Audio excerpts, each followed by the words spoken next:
오늘 하나님 말씀은 역대하 29장의 말씀입니다. 29장은요 이제 히스기야가 왕이 되어서 나라를 통치하는 얘기들을 하고 있는데, 이 히스기야 왕은 유다에서도 하나님께서 참 선하게 보시는 왕 중에 한 명이지요. 그래서 히스기야에 대한 이야기가 쭉 4장에 걸쳐서 나오는 것을 우리가 볼 수가 있습니다.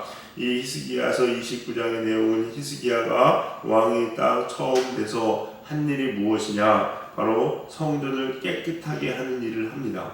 한마디로 성전을 정화하는 거죠. 그 다음에 30장에 가면 뭐냐, 유월절을 회복시키는 일들을 합니다. 오늘 말씀을 보면서 이런 생각을 합니다. 어려움이나 역경, 환경에서 벗어나는 길은 오직 하나님께로부터 돌아오는 것이라는 사실을 우리에게는 잘 보여주고 있는 것이 바로 본문이 아닐까라는 생각을 합니다. 앞에 있던 히스기야의 선왕 아하스 왕은요 악한 왕이었죠. 그래서 하나님을 떠나서 우상 숭배와 또 다른 나라들과 자꾸만 이렇게 연대해가면서 하나님의 진노를 삽니다. 그러나 결국 많은 백성들이 포로 끌려가고 어려움을 당하게 되었지요. 히스기야는 그 아버지의 행위를 보면서 우리가 하나님을 떠나니까, 우리가 하나님을 예비하지 않으니까 이런 일이 생겼구나라는 걸 깨닫게 됩니다. 그래서 왕위가 되어서 첫 번째, 먼저 하나님께 가까이 가야 되겠다, 하나님을 예배해야겠다라는 생각을 가지고 하나님의 성전을 정화하는 것을 볼 수가 있습니다. 여러분, 우리도 마찬가지입니다. 나라든 개인이든 여러분, 우리가 정말로 하나님의 축복을 받고요 이 세상에 형통하기 원하시면요 가장 먼저 해야 되는 게 무엇이냐면 바로 하나님과의 관계를 새롭게 하는 겁니다. 하나님과 끊어졌던 관계를 다시 맺고 하나님 앞에 범죄했던 우리의 죄악들을 씻어내고, 그래서 하나님과 올바른 관계를 맺고 하나님과 동행하는 것이 여러분 축복받는 비결이라는 거예요. 여러분, 우리나라도 가만히 보세요. 역사를 통해서 뭘 배우겠습니까? 전쟁의 패였던 미 속에서요 우리나라가 지금 이만큼 될 수 있었던 것은요 다른 거 아닙니다. 우리 선조들은요 어느 곳에 있었던지 하나님께 기도하기를 쉬지 않았습니다. 아스팔트가 되건 산이 되건 곳곳마다 기도하는 소리가 끊이지 않았어요. 여러분, 그러기에 지금 우리나라가 이렇게 될 수 있었던 겁니다. 여러분, 우리도 마찬가지입니다. 우리 사랑하는 성도님들, 우리들에게 가장 중요한 건 하나님과의 관계입니다. 혹시 여러분이 어렵고 힘든 일이 있다면요 다른 데서 어떻게 해야 되나 방법을 찾으려 하지 마시고 먼저 하나님과의 관계를 잘 세워가는 여러분 되시기를 주님의 이름으로 간절히 축원합니다. 그래서 우리가 본문에 말하고 있는 하나님과의 관계를 여는 것, 성전을 깨끗하게 하는 것은 무엇인가 라는 것을 우리 살펴보고자 합니다. 첫 번째는요, 우리가 하나님 앞에 성전을 깨끗하게 한다, 내 몸을 깨끗하게 한다, 사로 세운다는 것은요 하나님 말씀의 시대를 열어야 됩니다. 하나님 말씀의 시대를 열어줘야 돼요. 오늘 보니까 3절에 이렇게 나와 있습니다. 여호와의 전 문들을 열고, 그 전까지 문이 닫혀 있었던 겁니다. 그러니까 하나님, 여러분, 성전 문이 닫혀 있었다는 것은요 하나님 말씀이 선포되지 않았다는 건 똑같습니다. 여러분, 말씀이 없는 거예요. 근데 이 시기가 뭐합니까? 이제 문을 여는 거예요. 문을 엽니다. 마찬가지입니다. 요즘도요 보면요 하나님의 말씀이 어떤 시대야, 죄송하지만 참 묻혀진 시대 같습니다. 하나님의 말씀이 많이 선포되는 것 같지만 진짜 하나님의 말씀이 선포되면 그걸 진짜로 받을 수 있어야 되는데, 하나님의 말씀이 선포되지만 그걸 받지 못하는 사람들이 너무나도 많든지, 아니면은 정말로 하나님의 날카롭고 예리한 말씀이 선포되기보다는 그냥 회중의 입맛에 맞는 말씀들이 선포되든지, 그런 시대가 아닌가라는 생각을 조심스럽게 안 할 수가 없는 게 요즘 시대인 것 같습니다. 하나님의 말씀보다는 인권이라는 이름으로 개인의 소견에 대한 생각이 더 존중받는 시대가 된 것이 바로 요즘 시대가 아닌가라는 생각을 하지 않을 수 없다는 거죠. 여러분, 그래서 어디에서도 하나님의 말씀보다는 사람들의 목소리가 더 커진 시대가 요즘 시대인 것 같습니다. 근데 안타까운 것은요 교회에서도 그런 것 같습니다. 여러분, 교회에서도 하나님의 말씀에 나를 맞추고 하나님의 말씀에 나를 조정해 나가는 것이 맞는 것인데, 그것보다는 내가 힘들고 어려우니까 뭔가 나에게 위로가 되는 말씀이 없을까를 찾아다닌다는 거죠. 여러분, 여러분, 이것은요 앞뒤가 바뀌어도 참 많이 바뀐 겁니다. 여러분, 많이 잘못된 거예요. 여러분, 우리가요, 여러분이 정말 하나님의 축복 받기 원하시면요 여러분 안에 하나님의 말씀을 먼저 세우십시오. 여러분, 말씀을 먼저 세우세요. 그리고 그 말씀에 나를 맞추세요. 말씀을 주세요. 듣기 좋은 소리, 위로의 소리 들으려고 찾아다니지 마세요, 여러분. 몸에 좋은 건 입에 씁니까? 안 씁니까? 씁니다, 여러분. 써요. 그래서요, 진짜 건강 생각하는 사람들은요, 입에 써도요, 몸에 좋은 거 먹습니다, 여러분. 맞지요? 정말로 여러분이 영혼을 생각한다면요, 여러분이 정말로 사랑하신다면요, 좀 써도 그 하나님의 말씀을 먹고 그 말씀대로 살아가야 진짜 잘 되는 거예요, 여러분. 해야 되는 거예요. 그런데 히스기야가 어떻게 합니까? 3절에 보니까 이렇게 기록되어 있죠. 첫째 해, 첫째 달에 그랬다는 겁니다. 첫째 해, 첫째 달에. 이게 뭐를 의미하겠습니까? 첫 번째. 가장 먼저 해야 되는 게 말씀을 세우는 거예요, 여러분. 신앙생활 가장 먼저 하는 게 하나님 앞에 신앙생활 똑바로 하는 겁니다, 여러분. 이게 제일 먼저예요. 근데 사람들은 어떻게 합니까? 형편이 나아지면 내가 신앙생활 할 것이고, 내가 좀 힘이 나면 그때 말씀 볼 것이고, 힘이 나면 하나님께 기도할 것이고, 순서가 바뀌었어요, 여러분. 순서가. 첫 번째 해, 첫째 달에 해야 되는 겁니다, 여러분.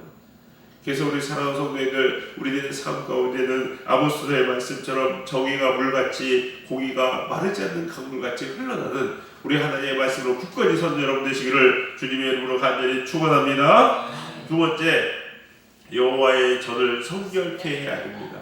여러분 마음에 여러분의 성결을요 깨끗하게 하셔야 됩니다, 여러분. 자, 볼까요? 5절 한번 같이 읽어보도록 하겠습니다. 5절입니다. 시작. 그들에게 이르되 너희 사람들아, 내 말을 들으라. 이제 너희는 성결하게 하고 또 너희 조상들의 하나님 여호와의 전을 성결하게 하여 그 더러운 것을 성소에서 없애라. 아멘. 여러분, 우리가요, 여러분이 하나님 말씀을 내 안의 기준으로 딱 세우면은요, 첫 번째 반드시 일어날 수밖에 없는 현상이 뭐냐? 내가 성결해지는 겁니다. 내 안에 죄가 없어지는 거예요. 죄. 그러니까 정확히 얘기하면 죄를 회개하는 겁니다, 여러분. 씻어내는 거예요, 여러분. 그럴 수밖에 없습니다. 하나님의 말씀이 내 안에 들어와 있는데 죄랑 나랑 공존한다? 이것은요, 있을 수 없는 거예요. 빛과 어둠이 공존할 수 없죠? 없습니다. 빛이 있으면 아무리 작은 빛이라도 어둠은 물러나게 되어 있습니다, 여러분. 그러기에 하나님의 말씀이 내 안에 딱 기준으로 서는 순간 내 저는 어떻게 된다? 회개함으로 정결하게 되어 있다는 겁니다, 여러분. 있어요. 그러면요, 내가 씻어야 될 정결이 뭘까요? 우리 교회, 우리 현대교회, 한국교회가 씻어야 될 정결이 뭘까요? 한번 생각해 보게 되었습니다, 여러분. 현대적인 의미로 하나님의 전을 성결하게 한다는 것, 청소하고 건물 닦고 또 건물을 우아하고 아름답게 멋지게 세우는 것, 이런 걸까요? 가만히 생각해 보면요, 우리 교회가 정결해야 되는 것이 있습니다. 또 우리 한국교회가 정결해야 되는 것이 있는데, 그건 뭐냐? 한국교회 안에 들어와 있는 잘못된 사상과 사조들이에요, 여러분. 이게 하나님의 전을 더럽게 하는 겁니다. 운막에서 하나님을 예배할지라도 하나님은 그 예배를 기뻐하십니다. 하나님은 다윗에게 솔로몬의 성전이 아닌 다윗의 장막에서 하나님을 예배하는 것을 기뻐하셨다는 거예요, 여러분. 그런데 요즘은요, 그렇지 않습니다. 오히려 건물은 좋은데 이 건물 안에 온갖 잘못된 사상과 사조들이 들어와 있는데 뭐겠습니까? 인본주의, 세속주의, 기복주의, 심지어는 전체주의나 사회주의까지도 교회 안에 들어와 있어요, 여러분. 하나님의 말씀보다는요, 인권이 더 중요하다고 생각합니다. 성공하기 위해서 하나님 말씀이 필요한 거라는 거예요, 여러분. 복을 주시는 하나님은 좋은 하나님이시고 나를 책망하고 결책하시는 하나님은 좋은 하나님이 아니라고 이야기하는 잘못된 기복주의와 여러 가지 사도들이 교회 안에 들어와 있다는 겁니다, 여러분. 우리 사랑하는 성도님들, 이거 바꿔야 됩니다, 여러분. 하나님 말씀으로 똑바로 서서 정말로 무엇이 축복인지 바로 깨닫고 알아야 된다는 겁니다, 여러분. 사람들은요, 하나님께서 우리를 사랑하시고 축복하신다는 마음으로 포장하면서 본질을 변질시키는 것을 너무나도 쉽게 합니다. 그래서 하나님의 목적이 아닌 하나님을 수단으로 사랑하는 사람들이 너무나도 많다는 거죠, 여러분. 그래서 이런 사람들한테요, 자신이 십자가를 지는 삶을 살아라고 얘기하면 그걸 싫어합니다, 여러분. 인간의 죄악들 유한한 존재라는 것을 이야기하면 부인합니다, 여러분. 죽을 수밖에 없는 존재라고 이야기하면 내가 왜 그러냐고 얘기합니다, 여러분. 아닌 거예요, 여러분. 겉으로는 그렇게 할지 모르지만 실제는요, 그런 삶을 살지 않고 있죠, 여러분.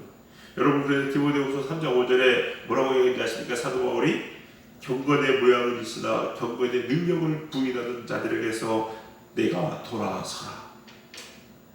앉아가지고 예배드리면서 주여 주여만 하는 것이 아닙니다, 여러분. 정말로 내 안의 성결, 내 기준이 바뀌어야 돼요, 여러분. 하나님의 말씀으로 바뀌어야만이 그게 진짜 성결해지는 겁니다. 우리 교회도 마찬가지입니다. 우리 교회는요, 오직 하나님 말씀으로 세워진 교회고 말씀 위에 서야 되는 교회입니다. 다른 것들 무엇과도 타협하면 안 됩니다. 그럴 수도 없고 그 순간 교회는 교회가 되지 않는다는 거예요. 우리 사랑하는 성도님들 꼭 이렇게 하나님 말씀으로 여러분 마음의 성전도 정결해지시는 우리 성도님들 다 되시길 주님의 이름으로 간절히 축원합니다. 세 번째, 그러기 위해서 우리 어떻게 해야 되냐? 꼭 용기를 내시길 주님의 이름으로 간절히 축원합니다. 오늘 11절에 보니까 이런 말씀들이 나와 있습니다. 내 아들들아 이제는 게으르지 말라라고 나와 있습니다. 게으르지 말라는 거예요, 여러분. 이건 뭐냐면 히브리 원어로 보다니까요. 타샬루라는 단어를 쓰고 있는데 이게 뭐냐? 움츠리지 말라라는 거예요. 움츠리지 말라. 그러니까 하나님의 성전을 새롭게 하는 일에서 사람들이 움츠린다는 거예요. 왜 움츠려요? 하나님의 성전을 새롭게 하는데? 이런 생각이 들 수 있겠죠? 근데 왜 그러냐면요. 보세요. 그 왕 선왕인 아하스왕이 어땠습니까? 온갖 우상들, 바알들을 갖다 놓고 그 제사장들을 세웠어요. 그러니까 하나님의 진짜 제사장들은요, 이 선왕 때에는 없었어요. 없었다기보다는 쓰지 못했죠, 여러분. 그런 거 누구만 판쳤습니까? 바알의 제사장, 인신 제사를 드리고 자식들을 하나님께 뭐 불태워 드리는, 하나님이 아니고 우상에게 불태워 드리는 그런 인신 제사의 제사장만 가득했어요, 여러분. 쾌락을 즐기고 그러고 살았어요. 그러다가 하나님의 성전을 수리하려다 보니까 그들이 좋아하겠습니까? 싫어하지요. 말도 안 되는 소리를 하고 막 비난하고 욕하고 온갖 음해를 하지 않았겠습니까? 그러다 보니까 이 하나님의 의를 개혁하는 게 쉽지 않습니다, 여러분. 거기 보시면요, 뒷장에 보면 34절에 이런 말이 나옵니다. 보세요. 34절에 그런데 제사장들이 부족하여. 이게 왜 부족했어요? 바로 이런 이유에서였어요. 바알의 제사장들은 넘쳐났는데 정말로 하나님 말씀대로 쓴 제사장들이 많지 않았던 겁니다. 그래서 뭐라고 나오냐? 34절 뒷부분에 이는 레위 사람들의 성결함이 제사장보다 성심이 있었습니다. 즉 레위 사람들 중에서 정말로 하나님 앞에 죽으면 죽으려고 나간 사람들이 더 많았기 때문에 그들과 함께 하나님의 일을 해나가는 거예요, 여러분. 해나가는 거예요. 우리가 마찬가지입니다. 요즘도 하나님의 말씀을 전하고 복음을 전합니다. 그리고 세상의 기복주의, 인권주의 다 파헤쳐버리고 하나님 말씀대로 살려가면요, 세상에 기복주의를 찾았던 사람들이, 인권주의를 찾았던 사람들이 가만히 있겠습니까? 가만히 안 있죠. 회개하라고 얘기해보세요, 여러분. 회개 안 하면서요, 뭘 자꾸 회개만 하라고 하냐고. 이런 얘기 합니다. 좋은 얘기 하라는 거예요. 자기 귀에 좋은 얘기. 반박이 있을까요, 없을까요? 있습니다, 여러분. 있어요. 교회에서도요, 틀린 거 틀렸다고 얘기해보세요, 여러분. 얼마나 많이 반박하지 아십니까, 여러분? 그러나 중요한 건 하나님께서 뭐라고 합니까? 용기를 내라. 게으르지 말아라. 하나님은 분명히 말씀하고 계시다는 겁니다. 우리 사랑하는 성도님들, 그러나 아셔야 돼요. 하나님 앞에 이렇게 용기를 내서 바른 것을 정화했을 때 나라가 바로 서고 개인이 바로 서고 진짜 축복이라는 거예요, 여러분. 진짜 축복이라는 겁니다. 여러분, 우리가요, 예수님 믿고 예배하는 것은요, 그냥 나 좋아서 취미생활하는 게 아닙니다, 여러분. 이 믿음이라는 것은요, 생사가 걸린 문제예요. 살고 죽는 문제예요. 내 기분의 문제가 아닙니다, 여러분. 내가 지금 물에 빠져서 죽게 생겼는데 내 체면 차려가면서 사람들한테 구해달라고 얘기할 수 있겠어요? 그거 없어요, 여러분. 죽고 살겠는데 무슨 체면이 어디 있습니까, 여러분? 안 그래요? 소리쳐야지 살려달라고. 우리 사랑하는 성도님들, 우리가 정말로 하나님의 축복받기 원하시는 사람이라면, 여러분의 생명을 건진받기 원하신다면요, 여러분 가장 먼저 하나님의 말씀을 여러분의 삶에 세우세요, 여러분. 또 우리 교회도 마찬가지입니다. 정말로 우리 교회 하나님의 부흥과 축복받기 원하신다면요, 우리가 하나님 말씀을 세워야 됩니다. 말씀 앞에 목사, 장도, 권사, 집사, 성도, 어린애까지 다 무릎 꿇어야 돼요. 그게 삶이길이에요. 그리고 그 진짜 부흥입니다. 그래서 우리 젊은 교회는 꼭 이렇게 하나님 말씀을 세워감으로 무너졌던 성도들을 다시 회복하고, 무너졌던 우리의 마음을 수축하고 하나님의 축복을 다시 쌓아갈 수 있는 복된 성도들 다 되시기를 주님의 이름으로 간절히 축원합니다. 기도하시겠습니다. 사랑과 풍성하신 주님 감사합니다. 오늘 이 거룩한 성일 새벽에 귀한 하나님의 음성을 저희가 듣습니다. 하나님 오늘 말씀 우리가 꼭 기억하게 하여 주시옵시고 우리 영혼에 새기게 하여 주시옵시사. 이 세상 그 무엇도 아닌 오직 하나님의 말씀을 세워가는 저희들 될 수 있도록 인도하여 주시옵소서. 말씀만이 우리 삶의 터전이요 기반이요 기둥이요 하나님 중심이 될 수 있도록 붙잡아 주시고 그 말씀에 우리를 붙잡을 수 있도록 매일 수 있도록 인도하여 주시옵소서. 그렇게 하나님 말씀 앞에 살아가는 우리 성도님들에게 하나님의 한량없는 은혜와 원통으로 부어주실 줄로 믿습니다. 축복하여 주시옵소서. 오늘 거룩한 성일입니다. 우리 사랑하는 성도님들 주 앞에 다 나와 하나님 말씀에 그 우리를 정결하는 시간 되게 하여 주시옵시고 예배 가운데 하나님의 큰 은혜와 축복이 부어지는 귀한 시간 될 수 있도록 인도하여 주시옵소서. 감사드리며 예수님의 이름으로 기도드렸사옵나이다. 아멘.